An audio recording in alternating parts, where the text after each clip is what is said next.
네, 여러분 오늘은 제가 이런 제목으로 여러분들에게 말씀을 전할까 합니다. 나는 주님의 은혜로 숨을 쉽니다. 네, 여러분 숨은 자연스럽게 쉬고 계시죠? 근데 오늘 이 설교 제목을 적으면서 떠올랐던 가요 하나가 있습니다. 저는 가요도 참 잘 듣는 좀 불경한 전도사거든요. 노래 좀 잠깐 틀어주시겠습니까? 앞이 좀 있고요. 사진도 띄워주시면 감사하겠습니다. 네, 많이들 아시죠? 많이들 불러봤고, 가수 이하이 씨가 부른 한숨입니다. 가사 좀 띄워주실래요? 숨을 크게 쉬어봐요. 당신의 가슴 양쪽이 저리게 조금은 아파올 때까지 숨을 더 뱉어봐요. 당신의 안에 남은 게 없다고 느껴질 때 여기까지만 들어볼까요? 많이들 들어보셨을 겁니다. 한창 음원 차트 1위도 찍었고, 근데 이거 누가 작곡한지 혹시 작사 작곡하신지 아십니까? 고 샤이니, 고 종현 씨가 만들었는데, 오늘 설교를 준비를 하면서 이거를 이제 다시 말씀도 아닌데 묵상을 다시 시작했거든요. 근데 남들 눈에 힘 빠지는 한숨으로 보일진 몰라도 나는 알고 있죠. 작은 한숨 내뱉기도 어려운 하루를 보냈단 걸. 이제 다른 생각은 마요. 깊이 숨을 쉬어봐요. 그대로 내뱉어요. 이걸 보면서 그 샤이니 그 종현이 왜 죽었나 이런 것들을 따지는 여러 가지 기사가 있었지만, 그 마음 가운데 한 구석이 울리는 것 같은 제 마음이 들었습니다. 자기 한숨 좀 알아달라는 그의 한마디 말이었지 않았을까라는 생각을 좀 하게 되는데, 우리가 좀 살다 보면 정말 이렇게 숨 쉬는 것조차도 어려운 그런 상황이 좀 모일 때가, 그럴 때 우리에 몰릴 때가 있는 것 같습니다. 오늘 설교 본문에 보시면 이렇게 숨쉬기도 어려운 한 사람이 나옵니다. 우리 오늘 말씀 요한복음 5장 1절에서 4절까지 말씀 다 같이 한 목소리로 읽어보겠습니다. 시작. 그 후에 유대인의 명절이 되어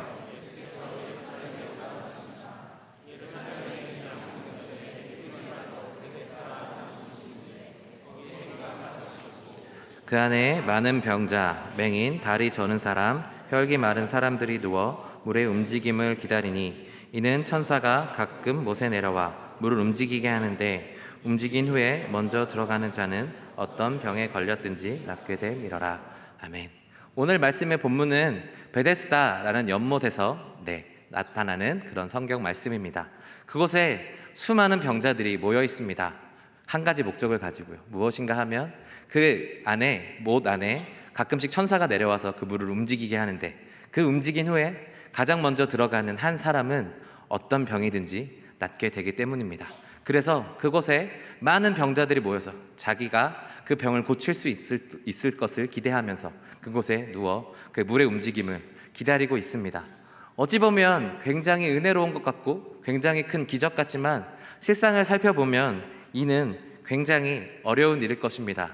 왜냐하면 거기 있는 모든 사람들이 단 한 명의 선택을 기다려야 되는 것이고, 한 목적을 위하여서 모두 다 경쟁해야 되기 때문입니다.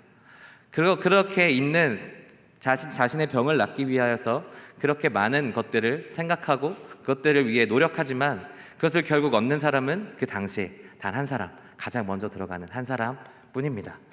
굉장히 그 안은 소리 없는 전쟁터와 같이 굉장히 어렵고 마음이 힘들어하고 그런 마음들이 모여져 있을 겁니다. 오늘 나오는 이 연못의 이름 베데스다라고 하면 히브리 말로 은혜의 집, 친절의 집이라는 뜻입니다. 그런데 그곳에 친절이 가득하지는 않았을 것 같습니다.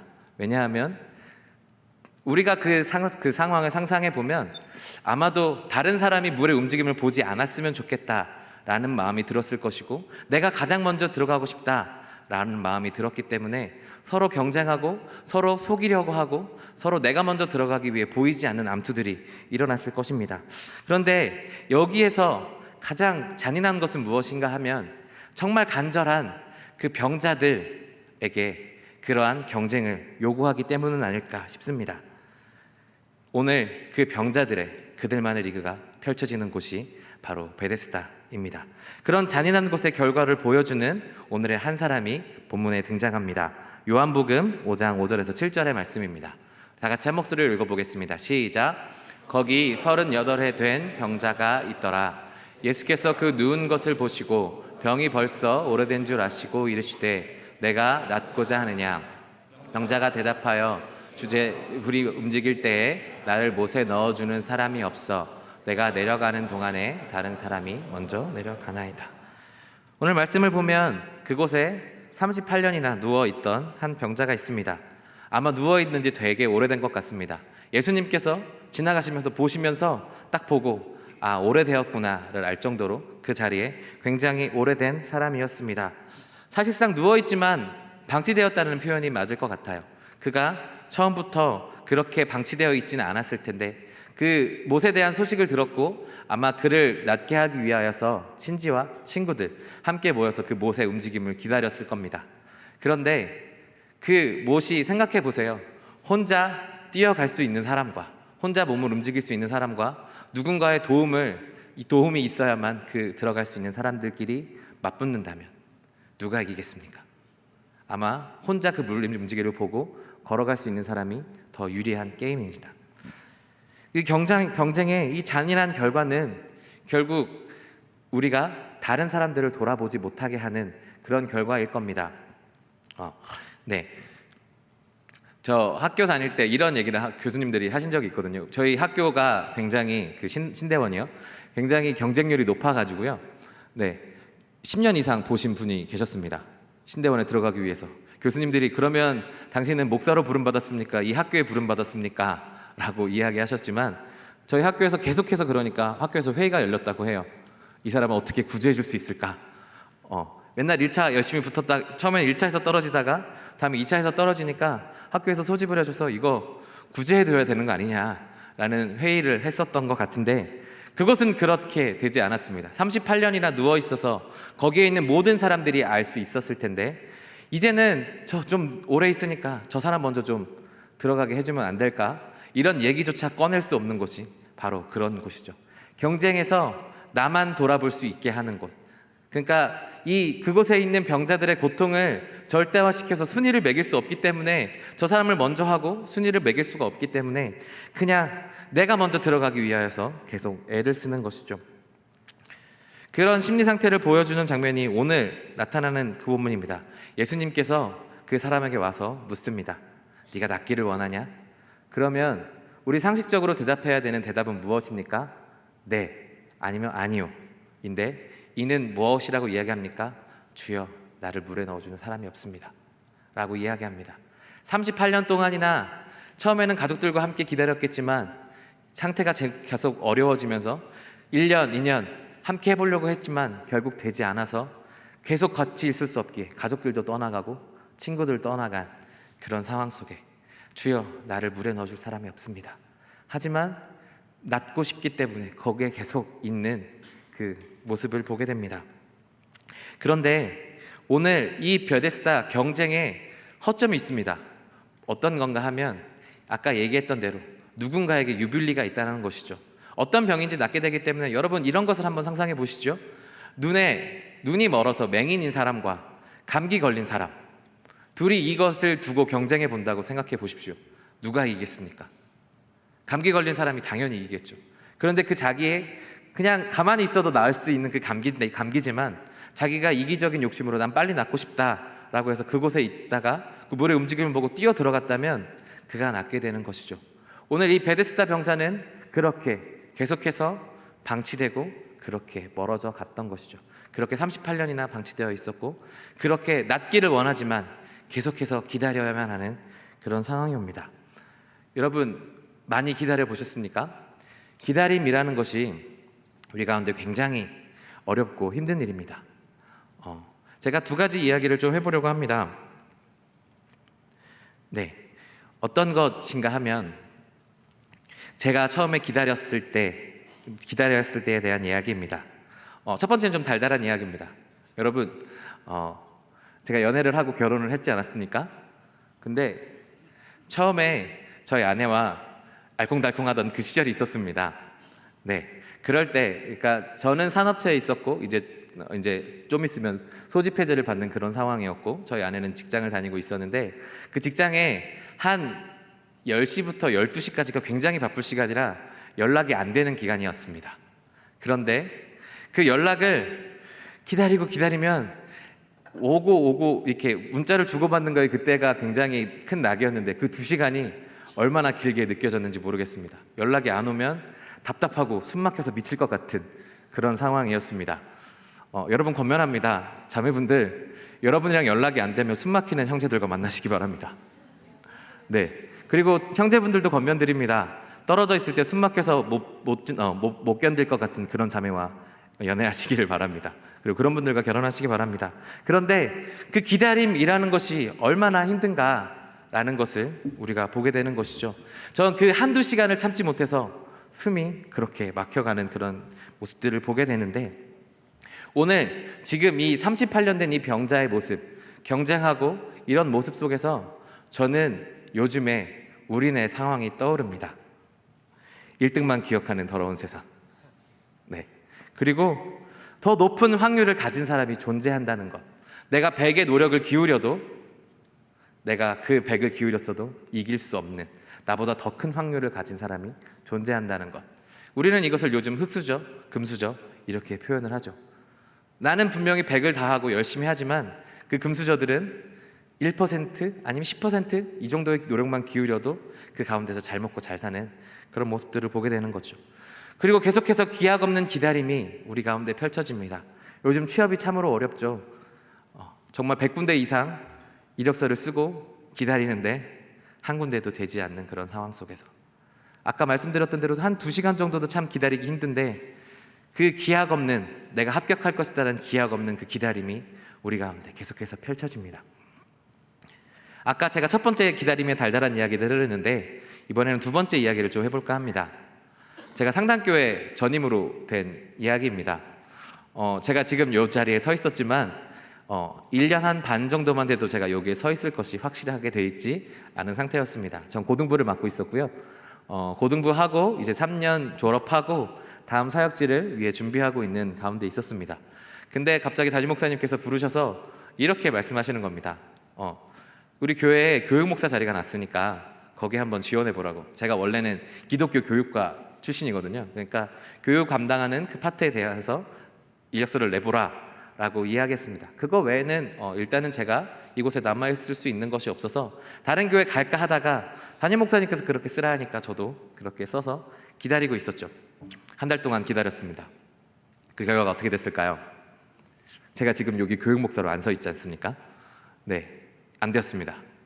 한 달 동안 기다려도 연락은 오지 않고 됐다는지 안 됐다는지 그걸 기다리면서 저희 아내랑 날마다 기도하고 막 우는 심정으로 늘 기다리는데 전혀 오지가 않더라고요. 그리고 마지막 결과는 어떻게 됐나 생각해보면 잘 되지 않았습니다. 지금 교동부를 담당하시는 목사님이 교육 목사로 뽑혔습니다.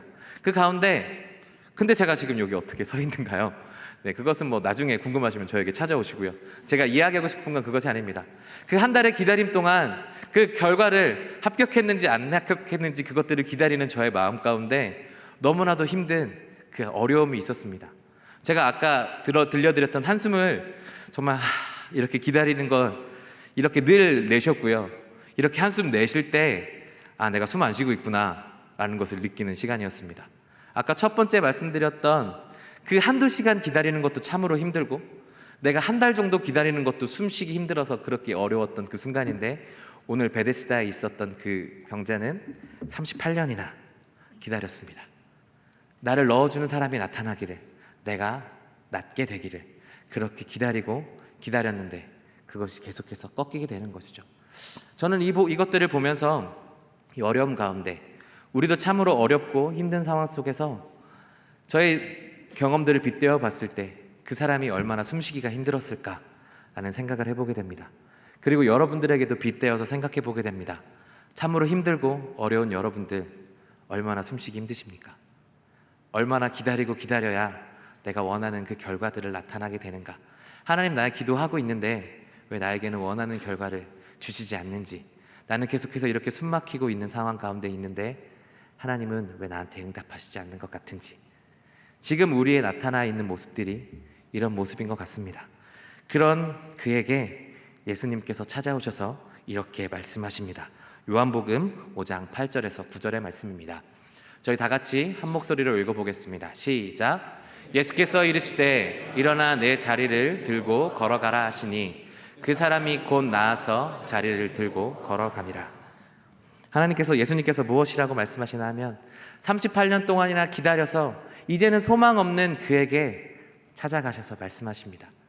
예수님의 능력이라면 물을 움직이게 하고 너 저기로 뛰어 들어가 말 한마디면 그가 그렇게 낫게 되는 역사가 있었을 텐데 예수님은 그렇게 말씀하시지 않았었습니다. 네 자리에서 자리를 들고 일어서 걸어가라 라고 말씀하셨습니다. 경쟁심한 그 자리를 떠나서 하나님의 경쟁 가운데, 하나님의 나라 가운데로 나아오라, 하나님의 부르심에 응답하라 라고 예수님께서는 말씀하신 것이죠. 그 세상 가운데 베데스다, 내가 1등 해야만 나올 수 있는 그곳 가운데서 이제는 나오고 이제 하나님의 부르심 앞에 응답하라 라고 하시는 것이 우리 예수 그리스도, 그분의 응답이었습니다. 그분의 말씀이셨습니다. 소망 없어서 이제는 기다려도 내 것이 알 수 없는 그 사람에게 이제는 그곳 가운데 거하지 말고 나의 가운데로 나아오라고 말씀하십니다. 사랑하는 여러분, 세상 속에서 참으로 지치고 힘드시죠? 그리고 그 숨막히는 경쟁 속에서 살아가시죠? 그런데 예수님께서 여러분들을 부르십니다. 나의 있는 대로 나아오라고. 그 세상 가운데 그 경쟁 속에 살지 말고 하나님의 나라 가운데로 나아오라고 예수님께서 말씀하십니다. 오직 하나님의 법칙으로 살으라고 말씀하십니다. 이 숨막히는 이 세대 가운데 우리가 지금 숨 쉴 수 있는 이유, 그것은 무엇입니까? 바로 예수 그리스도께서 우리를 찾아오셔서 은혜를 주시기 때문입니다.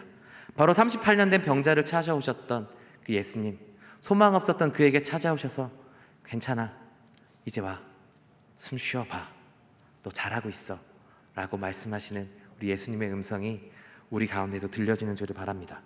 여러분, 생명이라는 단어의 뜻을 알고 계십니까? 한자 좀 띄워주시겠습니까? 네, 요거 아니고요, 한자요. 제가 한자 떠달라고 했는데 안 들어갔나 보네요. 네, 여러분, 생명이라는 단어의 뜻을 아십니까? 원로 목사님께서 생명이라는 단어에 대해서 이렇게 말씀하셨습니다. 여러분들에게 혹시나 익숙하실 그 목사님의 이름, 김명선 목사님 알고 계십니까? 제가 굉장히 존경하고 사랑하는 목사님인데, 예전에 원로 목사님께서 2007년도로 기억하는데요, 저희 사경의 전체 학부랑 신대원 전체 통합 수련회 강사님으로 오셨는데, 이렇게 있는 가운데서 김명선 목사님이 그때 교회 담당 전도사였으니까 김명선 일어나, 이렇게 하고 일어나라고 하셨습니다. 그리고 이렇게 물어보셨습니다. 생명이 뭐요? 이렇게 물어보셨답니다. 김명선 목사님 뭐라고 대답하셨을까요? 모르겠는데요.